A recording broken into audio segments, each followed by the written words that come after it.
หมายสุงคาพี่น้องโอ้ยก็ผู้ปัญญาเสียงเขาตามบ่ตางเสียงวันมื้อใดก็เฮาขามาถ่อมด้วยหูข้อข่าวอันแจ่มจางไว้ว่ามากวางลงที่ปางตึกยาวติตกมาผังไทยกวนไทยหมัด12ก็ในจอมกันค่าเมื่อวันที่52เดือน2025มื้อว่าในยามกลางวันเตียงมากวางลงที่ปางตึกจะเวียงยาวติเมืองยางผึกเมืองห่มตุ้มลกมาผังเมืองไทยแลกวนเมืองไทย2ก็ไหลตุ้มตื้อมาเจ็บกว่าในเย้าข่าวไทยรัฐทีวีเตรียมบอกว่าเมื่อวันที่52เดือน2025มื้อว่าในตับของสือซึกมานเอากวางจากหมักหมอทาลงยื้อเสือจุ่มลูกพื้นซึกยางเผือกที่หิมวานมินแลดปานเซวิงเมียบัติเมืองยางเผือกในเย้าที่ตั้งเข้าหมู่วานหิมวานป่าซักนั้นมีไว้ตะปางเซามานอันเก่าอันซึกยางเผือกเขาซิมไว้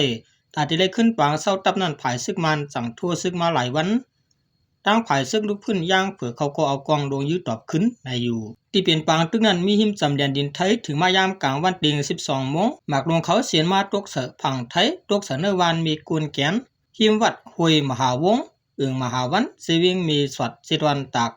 จากหมักเตอสกุลวาน2ก็ตาก็หนึ่งห้องลุงสมจำปาอายุ68ปีนั้นย่าหมักพ่องมันเจ้าตึกนอนอยู่ในเฮือนมาเจ็บยังเลือดน้องอยู่ในเกกลางเฮือนเลยส่งกว่าห้องยาตัวไว้ที่ห้องยาในเย้าอยู่ที่ภายตับสิบไทยตับของราชามนุในโกแล้วมากองลงอันออกไอกวนสีลุกยื้อขึ้นฝั่งเมืองมานสีหลอกเงินไว้ก้อยกับบางตึกยังตัวเย็นมีข่าวออกมาว่าตับซึ่งมันนั้นตื่นเตะตึกเอาอะไรในเล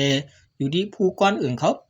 เลยปืนเผาห้องโสหกวนวานเจออยู่ผังเมนำ2ยังวันกันไข่ปลายตีอยู่เฮารถเพในเย้าดีวันมีกวนแกนในก้อยหนังเก่ามือป่นมาวันที่30 11เดือน2025ยามกลางนั้นก็จากหมักลงตกใส่เฮือนเย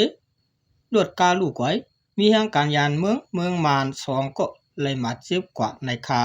ออกข่าวตอนตาข่าวง่าหัวในก็เลยปุยออกมาตีใจทีวีออนไลน์เอาห่างเสียงใต้เขาเตรียมต่างไว้มีหนังในขาออ